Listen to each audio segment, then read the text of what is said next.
Hello friend, नमस्ते। मैं जनप्रिय दीदी के चैनल में मैं आप लोग के स्वागत करती हूँ। मैं चुटकुला गीत गाने जा रहा हूँ। आप लोग को अच्छा लगे तो लाइक करना, ज़्यादा से ज़्यादा शेयर करना, सब्सक्राइब करना और कमेंट बॉक्स में ज़रूर बताना कि हमारा चुटकुला गीत आप लोग को कैसे लगा।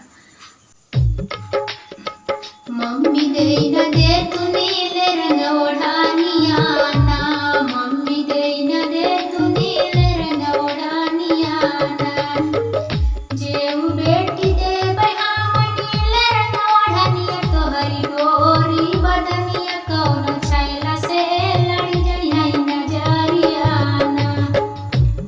जेऊ बेटी दे बहाव नीले रंग ओढ़ानिया तोहरी गोरी बदनिया कौनो छैला से लड़ी जइहै नजरिया ना, आई ससला मम्मी एड़ी हासे गरी तोरी नागरी मचाम धूम धाम नागरी, तोहरी नागरी मचाम धूम धाम नागरी, चाची दई न दे तू नीले रंग ओढ़ानिया ना, चाची दई न दे तू नीले रंग ओढ़ानिया ना,